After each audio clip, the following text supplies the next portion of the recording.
Welcome, everyone. I'm LaNissir James, and I am one of the educational consultants here at HSLDA. And I am thrilled about our conversation about the mid-year reflection on your homeschool. And I'm thrilled to be joined today by one of our HSLDA attorneys. His name is Darren Jones. How are you, Darren, today? Good, thank you, LaNissir. I'm looking forward to talking here. Yes, why don't we jump right in and tell everybody a little bit about yourself? Okay, so I'm a homeschool graduate. I was homeschooled my last few years.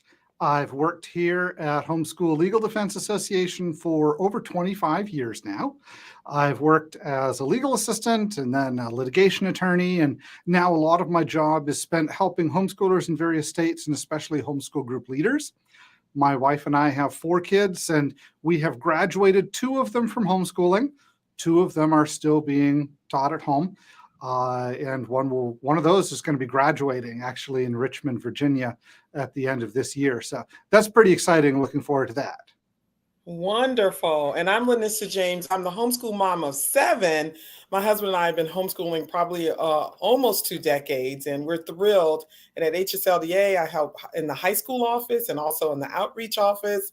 And we're excited to be here today.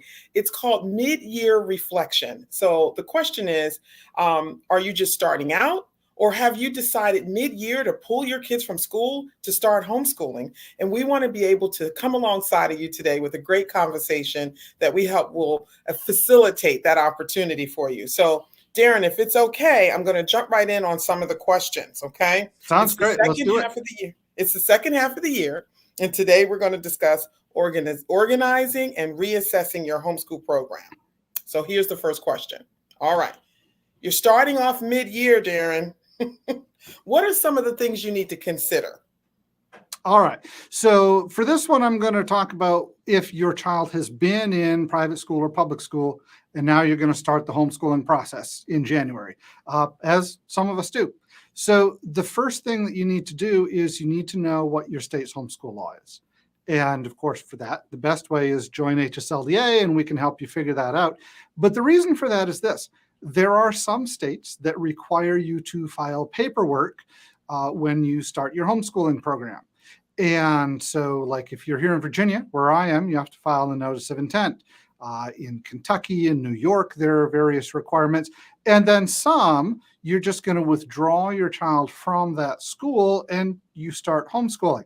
But even with that withdrawal, we actually have a form here at HSLDA that's for our members for how to withdraw your child from that school, because you can't just stop sending them to school.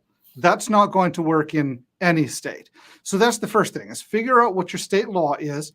And then also, if you have some sort of ongoing conflict with the school, you need to contact HSLDA right away, because that's a reason that a lot of people are going to start in the middle of the year.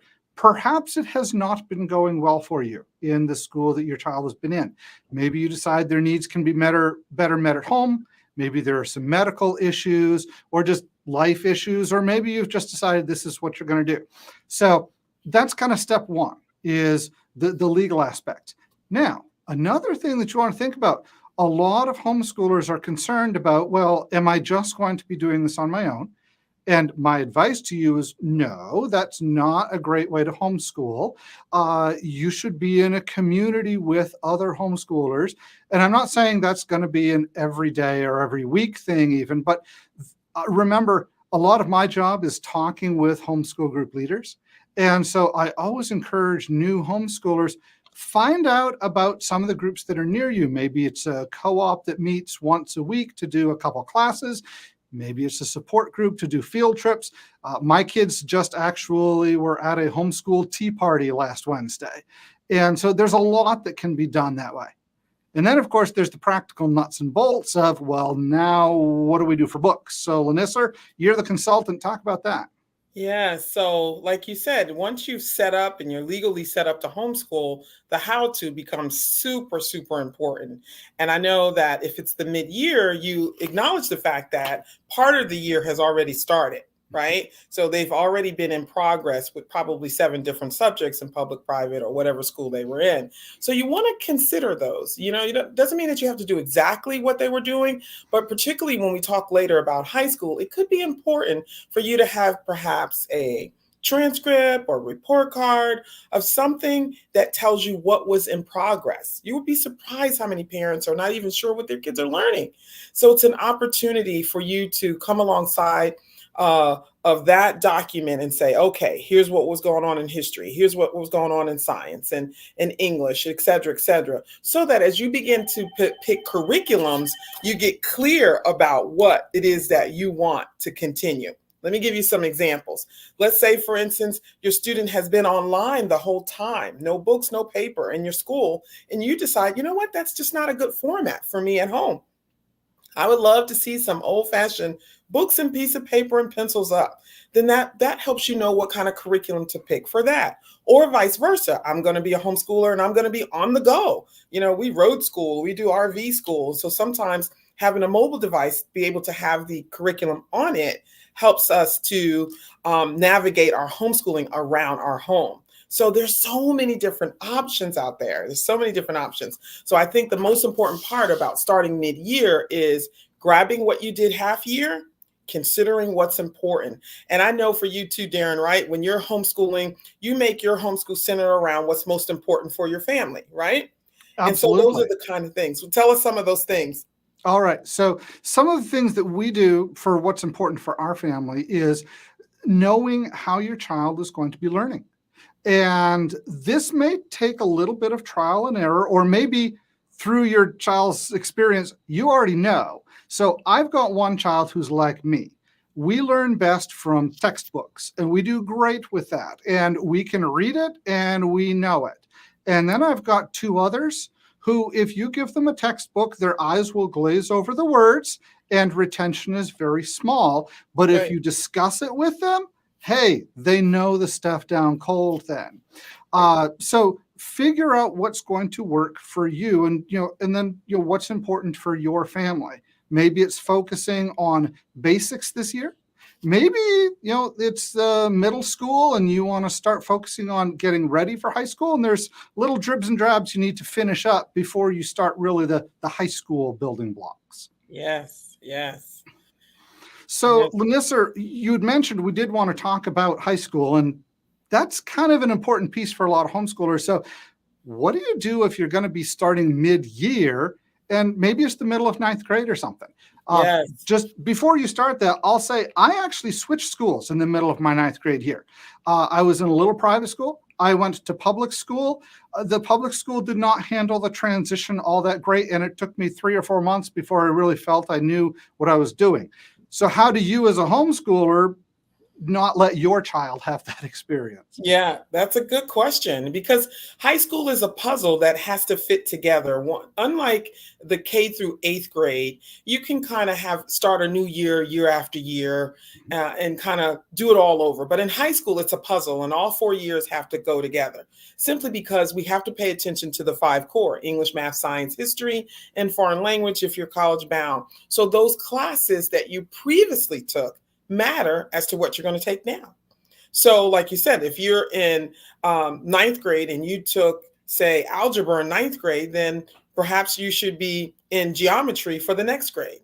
And if you took half of the coursework, remember, we're talking about mid-year reflection, you want to be able to finish the coursework. And I think it's important too that parents consider looking into the table of contents, right? Because a student might have covered integers, they might have covered exponents, they might have covered certain portions.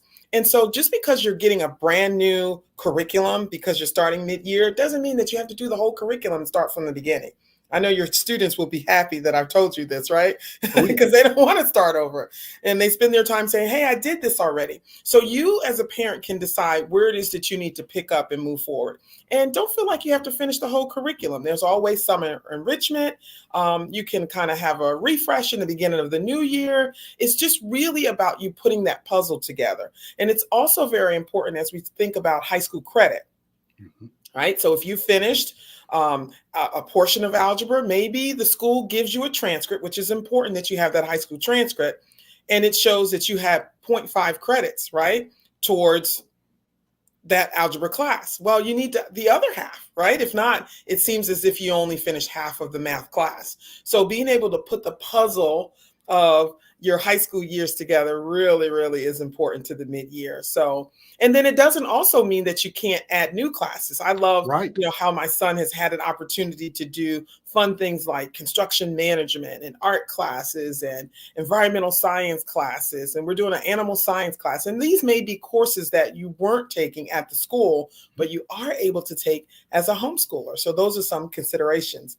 What do you want to say about high school and mid-year, Darren? All right. So when I started homeschooling, one of the things we found was it's a more efficient method of education.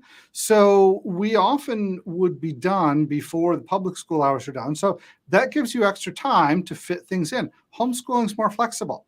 And so for me, when I was a student, that meant I was able to pick up a once a week internship at a local nonprofit. That was great experience. I mean, I work at a nonprofit now, so it was wonderful. I was also able to get involved in some political work because at that time our state was changing the homeschool law.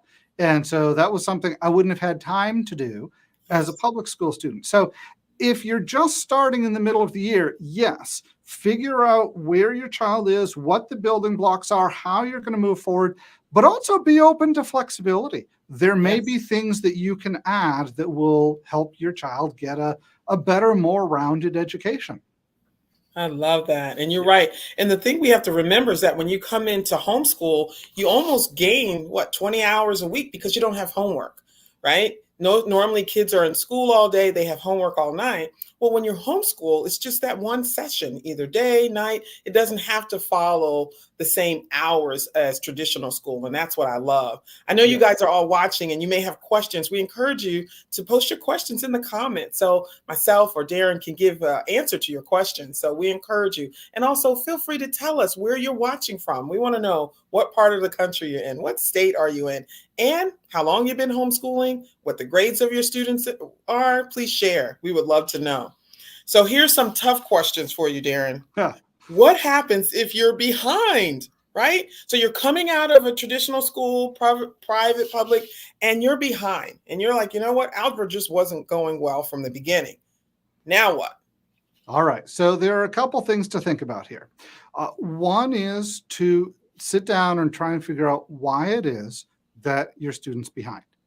Is it because they just weren't understanding the material? And for some, that's absolutely going to be what it is. And so that may mean you go back a month's work and you kind of, start back a ways and you're going to work through the same material, but taking time with them one-on-one rather than 1-on-20 to make sure that they understand that. For a lot of students, that's what it's going to be.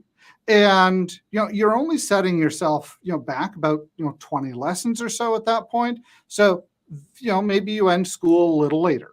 Or, maybe you get to the end of the school year that you planned out for yourself on June 14th and figure out, you know what, we've completed 80% of the textbook. That's generally what the public school is aiming to do. So that finishes up this class. However, one thing that a lot of students are withdrawn from public school because their parents think that they may have a learning disability that's gone undiagnosed or something. And so maybe you want to bring in some professional help, maybe get evaluated to determine, is the reason that my child is behind because they have a learning disability that needs to be addressed? Or maybe for one of my students, we actually started that child rather early because we wanted to kind of keep the two older ones together. And that worked great through about grade 6 or so. And then we hit middle school and one was ready to move on and one wasn't. And so we just decided to move him. He basically did 8th grade in 2 years. And it worked out great. I mean, he's in college now doing calculus and stuff that I don't even know how to do. But because of the homeschool flexibility, we were able to determine, you know what, he's just going to need extra time before he's ready for high school. Well, if you're withdrawing your child in the middle of the year, especially if they're, grade 6 or 7 or 8, that might be the case for you, that you need to sit down and figure out this is just going to take some extra time. Yeah. LaNissir, what do you have to say? Yeah, we had a situation where there was a tragedy that happened in our family, and there were times where we weren't putting in as much work. And I had my son who was working on two subjects at the same time, just, catching up later. You have nothing to lose or nothing to prove in homeschooling. It's really about the mastery. And I love what you said, Darren. It's no longer 20, right, to one, it's 1-to-1. And 1-to-1 is a better instruction. Obviously, kids can grow that way. They can ask their questions. They don't have to move on just because the class has moved on. And it has helped my children tremendously. We currently have the fourth student rising out to college now. And we're just confident that this platform works well. We only have 3 more to go, Darren, 3 more to go. Yes, I remember the fun of sitting down a couple of years ago and realizing we're halfway through. Halfway. Yes, it was pretty exciting. And now that's in the rearview mirror for us. I love that. So if you're withdrawing and you're trying to choose which curriculum or what program you're going to use, what's out there, what's available to help pick, all right, what do I get for my child? And then where do I put them in that curriculum? Any thoughts there? Yeah. So again, when it comes down to the curriculum piece, there are so many places. We love Kathy Duffy reviews. We love how she's reviewing through curriculum. It's a great place to go. I think once you separate the curriculum options, and if there were 2 categories, I would say online versus paper, then you can begin to see what are your options. I do caution parents to not just jump and put your kid online. You could imagine that after they've been in school and kind of been duct taped to the chair all day, you bring them home and say, now I'm going to give you 8 hours of online instruction. You want to mix it up a bit, right? Figure out, have a conversation with your student to find out what was going well, what wasn't going so well. And so, homeschooling gives you the opportunity to kind of fix problems, right? And have options to fix them. And ask yourself the question, what's the why behind why I'm homeschooling? I think that that's always a great question. Why are you homeschooling? And keeping that in the forefront of how you choose curriculum. And when you're online, when you have paper, are you on the go? How much of the curriculum you do? So all of those great things become the parent's ability to make those kind of choices. And that's exciting. It's a lot of fun. It's one of those things that if you're just starting can seem overwhelming, but HSLDA has a lot of webinars that we've got recorded where you can find advice on how to choose that curriculum. And then, of course, we've got our consultants like LaNissir you can talk to in person. LaNissir, one of the things you mentioned earlier that I want to talk about a little bit now, especially for those who are withdrawing from school in the middle of the year, but also for those who've been doing it for the fall, and now you're kind of doing that reset. What about scheduling? Do you have to keep the same schedule as the school they've been in? If not, what do you do? Thoughts on that? Yes. So there's nothing wrong with the schedule change. There's always winter blues, right? So you say, yes. How can I reset this so I can bring some more excitement, some more passion into education, into my classroom? And that has a lot to do. So whether you're a person who's been homeschooling the whole time, and it's midwinter and you're trying to decide what to do, or you're brand new, the schedule is totally yours. We found out, Darren, that hot chocolate goes well with the winter and it helps the brain flow. So we have hot chocolate mornings and it's going well, right? It's a change. So don't feel like you're locked down to what you did for the fall in terms of your scheduling, whether you were in public school, private school, or homeschooling, that you have to continue that same manner. There's so many great indoor field trips to go to. And I will tell you, when a kid is out on a field trip, learning comes alive. So instead of talking about history, visit a museum or a junior ranger program and go out to your national parks. There's so many things that you can do. I always say there's more than one way to skin a cat. Yep.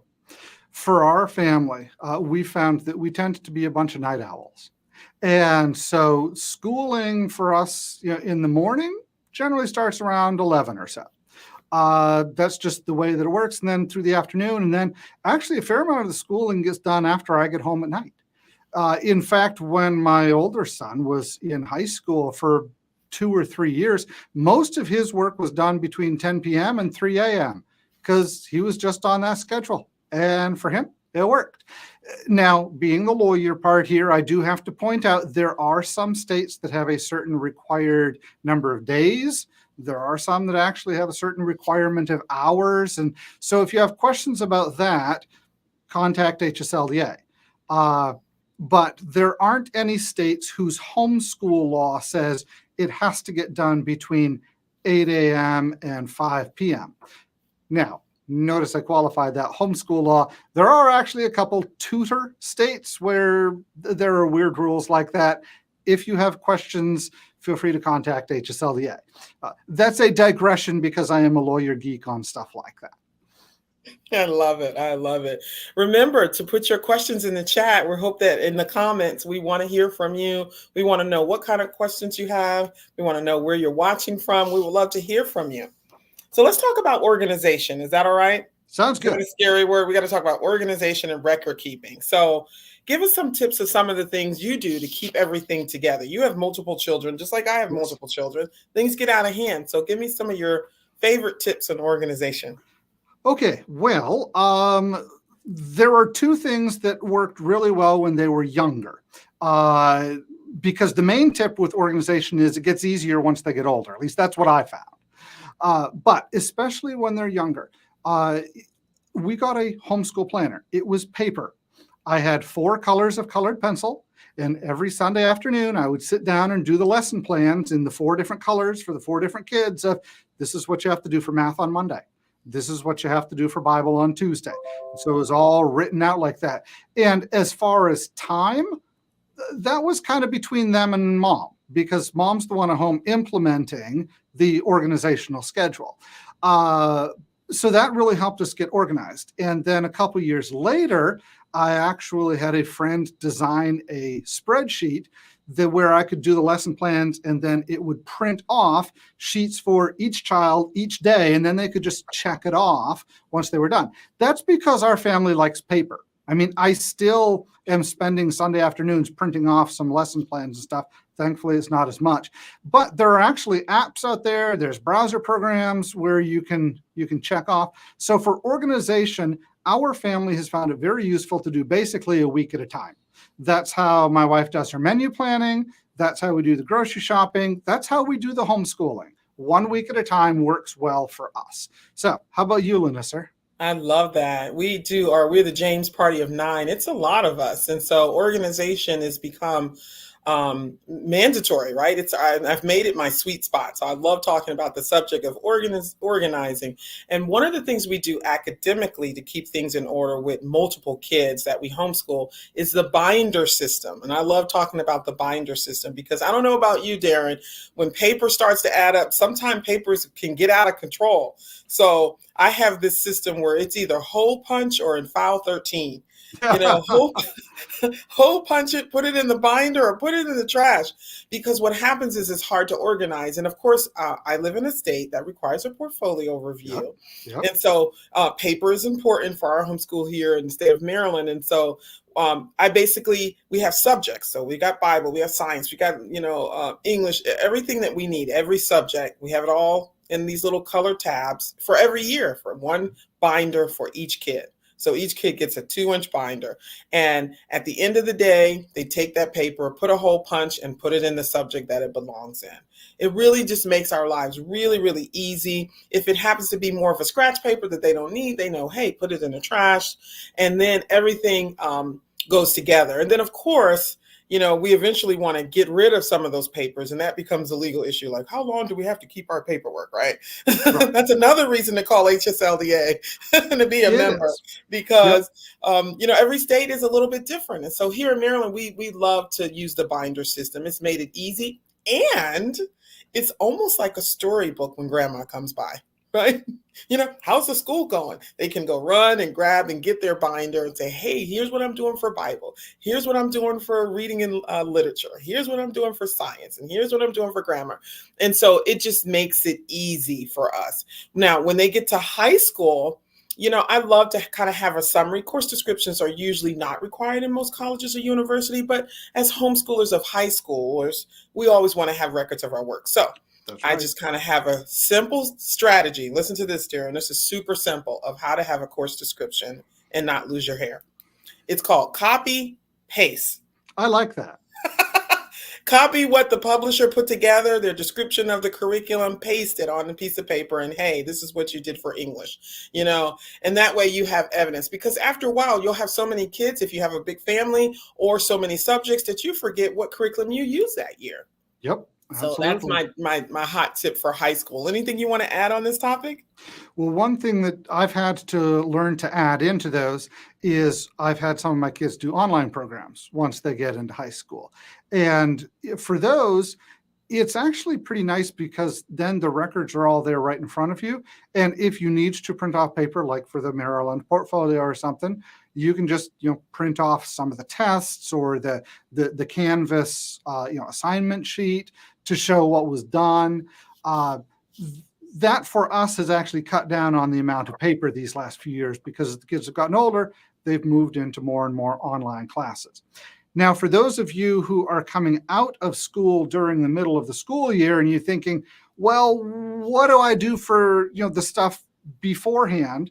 Well, like LaNissir had mentioned earlier, as long as you've got that transcript from the school that shows they've already done half a year of algebra or they're halfway through their credit on American history, fine. That's really what you need there. But as LaNissir has kept saying, as homeschoolers, we want to keep the records just in case we need them for college or for the portfolio or something later on. I love that. I love that. So LaNissir, yes, sorry, go ahead, Darren. All right. So one of the questions that we had posed to us before we started here was, all right, let's say we've been homeschooling and the curriculum we're using is just not working for us. What do we do? Throw it in the trash. Give it away. Donate it. Gift it. If it's not working, it's not working. But if you have multiple kids, maybe it'll work for another kid. But don't feel obligated. I think it makes, I've heard parents say a lot of times, oh, I'm just going to stick it out this year. And it could be one of your roughest year, just trying to stick it out. I think it's important to identify what about it that's not working. I think that's important because if not, you kind of keep making the same mistake over and over again, right? You say, hey, this didn't have enough pictures in it or not enough blank lines, or I'm looking for something that has blah. I think it's getting clarity, not just, getting rid of it and not knowing what about it or what more you need. Now, you have to watch out for what they call the homeschool disease, right? We're book collectors. We love curriculums. Curriculum junkies. Are you a curriculum junkie too? I have so many shelves of like 4th and 5th grade books, and my youngest is in 9th grade. I love it because we sometimes it's nothing wrong with it, right? Right. But we just found something we like better. You know what? It's okay to say, I'm going to use a portion of this curriculum and a portion of this curriculum. I love this. I started it. It was great. And there's nothing wrong with it, but I also love this. And it teaches the same subject, but in a different way. It's okay. Yep. It's okay. Wouldn't you say it's okay? Tell them it's absolutely okay, Darren. It's okay. And especially as you get more experience, that's actually kind of the fun of homeschooling. Yes. Being able to collect this and like this, because as an adult, that's how I learn. If I want to learn a little bit about a subject and kind of an intro, one of the best ways to do it is go look at some kids' books about it. But then if it's a subject I want to dig deeper into, for me, audiobooks is the way to do that. Yes. So one of my kids likes audiobooks. The other 3 are not all that enthused. But if I have a curriculum, so for example, the history curriculum my son is using that he loves right now, it's audio. He's listening to it and it's working great. For 2 of my other students, that wouldn't work at all. So yes, find out what's working, what's not. And yes, changing up the curriculum is okay. And then, like you say, gift it away. There are homeschoolers out there who could probably use what you can't. Yes, I love that. Let's kind of segue into, if you have questions, please post your questions in a comment. We would love to answer your questions. And this is called a mid-year reflection. Perhaps you're coming from public school or you're coming from private school or you've been homeschooling and, it's mid-year and you just want to reflect to figure out what can work better for you. And so I don't think we can talk about the word reflection without talking about winter blues, right? I touched on that a little bit, Darren, but I want to get some of your ideas about what you do to keep homeschooling exciting for your homeschooler, right? You've been doing it for the fall. And in your case, you've been doing it for years and years. Winter comes around and maybe you're inbound a little bit more than normal. kind of things do you do to really come off the beaded trail and kind of think out of the box in your homeschooling? Anything you want to share? Especially when the kids were younger, we did what we called February school. And we basically took off everything except for math. And math had to go through because that's really a building block one, building on each. But for the rest, we just did special stuff. So we did 1 year a unit study on Egypt. That was fun. We enjoyed that one. Another year, the Winter Olympics were going on that February. And so they were actually assigned to watch a certain number of hours of Winter Olympics over the week. And we had charts going all the way up and down the hall with who was earning what medals. And everyone had to pick 2 countries to follow and draw their flag. And another year, I just assigned them a country and then had 15 assignments. And the older ones had to do like 12 to 15. The younger ones only had to do 6 of them or so. But it was things like read a book about the country, read a book from the country, watch a movie about the country, make a food from the country. That type of thing can really liven up. And that's the type of thing that your kids will actually remember rather than math lessons 89 to 99. Exactly. I love that. I love that. It sounds exciting at your house. It was. You know, one of the, and here's one I want to throw at you that I know you have more to share is games. I know the Joneses love doing games, but we are the logic game family. And so one of the things that we do, and we do this all year, is that we really love to, before we begin and we get past our devotional time, it's so important that kids have a chance for their brains to open up. I don't know about you, but sometimes kids wake up and they're tired, right? And they're just not ready more often than not. But there's things like Legos, there are Lego books, there are Lego things that you can create. We love chess, they're games, they're all kinds, they're puzzles. Our new thing this year is puzzles. And not only are we doing puzzles, Darren, we have the puzzle little separators, okay? Oh, yes. And it's so easy to grab those $750,000 puzzle pieces, 500, you get them home, you're like, oh! So now we have these puzzle separators. And guess what? For my younger daughter, I have a second grader, she's learning, all of her colors in terms of separating things and counting. And so now we're counting puzzle pieces, so there's so many things that you can do. And then also paying attention to some of the best field trips that you can do in the winter. I love those. We, of course, road school a lot. So a lot of times we can be very eclectic, which basically means we kind of follow what's in front of us in terms of what we want to study, as opposed to being more traditional and having those classes selected out for us. When we're in our eclectic mode, we love to kind of study what's out there, like what's going on, right?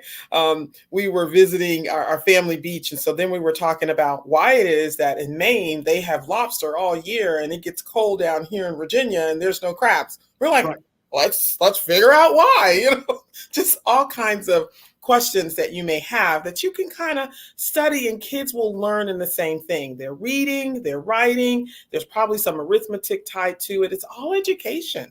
And what's more important, I think we're developing a love for learning. I would say that that's probably there's so many important reasons to homeschool, but being able to set an environment where kids run towards education instead of running away, I think is very important. What do you want to share, especially about games? I know you guys love games over there. We do. And there are some that are specific educational games. Scrambled States is a fun one for learning geography, for example. There are games about historical figures. And then there's just the games that help with developing skills. So there are some where you're going to use a lot of math. Scrabble is a game that Sarah will often play with the kids in the winter, because that you've got you've got a limited number of tiles and you've got the crossword you're trying to fit it into. I'm not a big fan of Scrabble. Several of the kids are. There are other games that we can play as a family, ones that involve, if you're talking about economics and scarcity, there is a great game out there called Settlers of Catan that you can play. But there's a lot of fun ones that you can do. You can do role-playing games so that you can imagine what it's like to live in medieval times or Victorian times. You can do games like Monopoly that were designed to get certain political points across. You can do fun family games. One of the ones that we've done that even the kids who are in their 20s still love is Mad Libs. It's just a lot of it is the creativity and getting their brains kind of flowing. And then you can say, all right, now that we've taken some time, now you've got this history assignment you need to go sit down and do. Yeah. But yeah, it can make for a good break time, as well as there's a lot of great educational value to games. So that, as you say, has been quite important to our family. I love this. These are such great ideas. So, if you're just joining us, what are we talking about? We are talking about you just getting started in homeschooling or switching things up in your homeschooling mid-year. It's kind of time to reflect and to remotivate yourself in your call to homeschool. And so, if you're just joining us and you want to join, and by sharing something in our comments, please, please do. I'm here with our HSLDA attorney, Darren Jones. I'm LaNissir James, and we're just talking about the mid-year reflection. I want to say one thing to you, and just to jump onto another topic. My best part of winter is that spring is coming. Oh, yes, Right? absolutely. Yep. Like, don't have one of those, summer winters or where it's not so cold. Spring is coming. So talk to me a little bit about how you segue your mid-year into what happens in spring, because things are kind of up in the air January, February, March. Weather could be mild, it could be full of snow, it could be no snow. I mean, last year we didn't get any snow in Maryland, right? So talk to us a little bit about how you prepare your mid-year to kind of go into your springtime. Any All tips right. on that? So one of the things that I often do is sometime around the beginning of March, mid-March, somewhere around there, I sit down and I kind of go through all the subjects and figure out where we are. Now, our family likes ending school right about the end of May, beginning of June. And then we take a week to do the standardized testing. So I look at it and I figure, all right, we've got this amount to do and we've got this much time. There are some courses where that means, okay, we really need to get on the stick and get some stuff done, and we're going to be doubling up lessons. And there are some where it's like, actually, they're doing well, and they'll probably be done by the end of April for this one. But it's that intentionally taking time to look at it rather than just having this kind of unknowingness floating around that, oh, I think I'm behind. Well, if you're behind, figure out if you are and how to get out of it. And you're probably not as behind as you fear you are, at least if you react to February and the lack of light like I react to February. I love that. So that's part of it. The other part is for our family, a lot of this is going to be kind of tied up with church.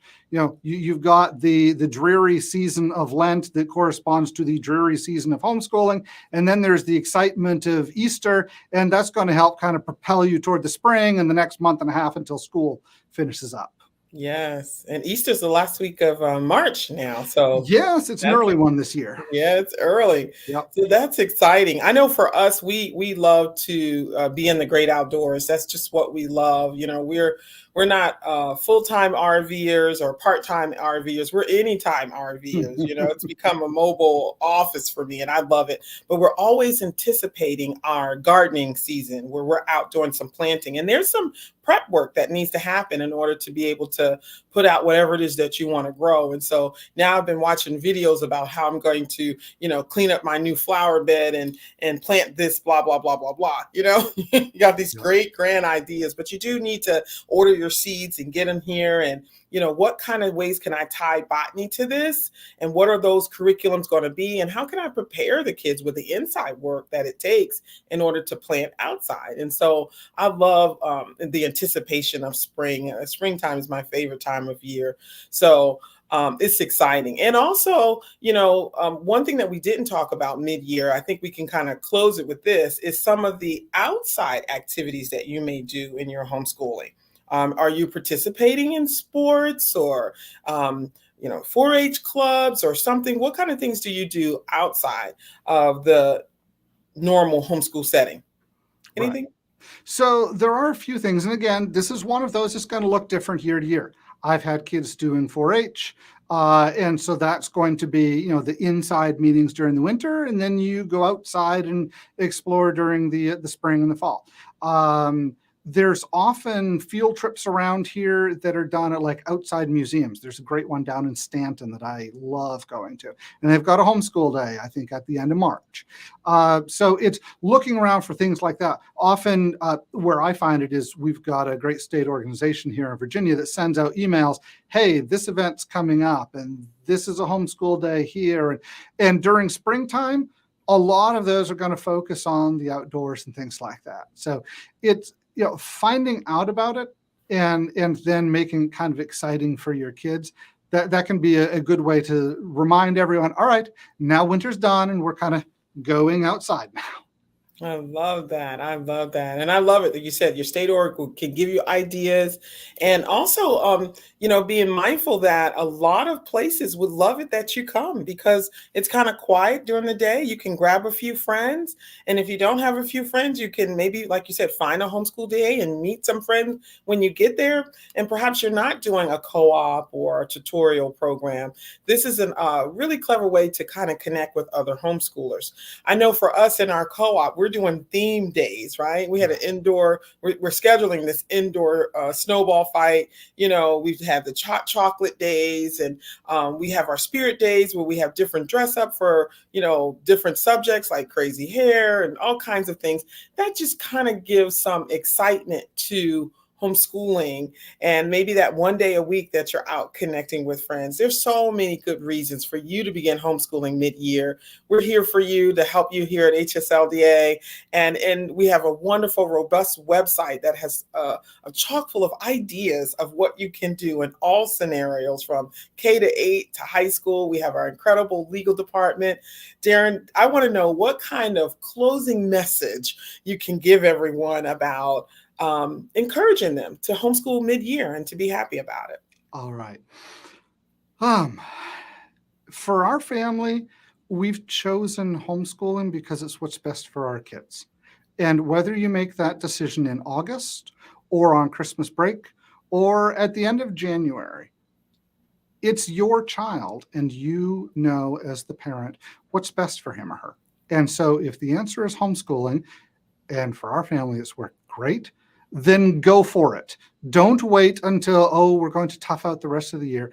Jump in. There's lots of stuff you can do even in the next 5 months to have an excellent year of homeschooling. Yes. And I guess my final thought is the memories happen at home. And I think for parents who have this unique opportunity mid-year, whether you started at the beginning of the year or you're just jumping in now, remember that you're home and that the most important part of homeschooling is being at home. Don't forget to set the atmosphere so that kids create memories around, your pancake morning. Hey, mom's starting off with some pancakes. We normally don't have time, right, to have a big breakfast before we start our schoolwork. And just think about those little pockets of things that you can do to help your kids enjoy the gift of family. Children are such a gift. And so to have the gift of family and you tie it into your learning, I tell you, you're going to be building memories that will last a lifetime. And being able to see parents, I don't know about you, Darren, or what it was like in your mom's home, but being able to see parents who are not rushing out the door, right? Because it's stressful in the morning that they're not rushing out the door, but they're, waking up a lot more joyful, have set the atmosphere. I will tell you, those are memories that last a lifetime. So while you're considering homeschooling mid-year, I love what you said, Darren. Go out, do it. Don't try to tough out the rest of the year. Join us.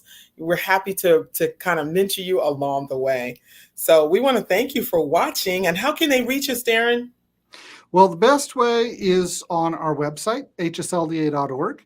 And if you are the type of person who likes talking on the phone, and I understand those are becoming fewer nowadays, the phone number is 540-338-5600. If you just got general questions, info@hslda.org will be a good email for you. And if you're a member, send it to your state at hslda.org. So Virginia at hslda.org. I love that. And if you're interested in learning more about homeschooling mid-year, we have webinars available for you. We have a webinar called How to Start Homeschooling Mid-Year. So you can go to our webinar library to find that one. And it's more chock full ideas for you. And if you're interested in joining HSLDA, please join us at www.hslda.org/join. Thank you so much, Darren. This has been wonderful conversation. Thank you all for watching, and we can't wait to see you next time. So thank you, and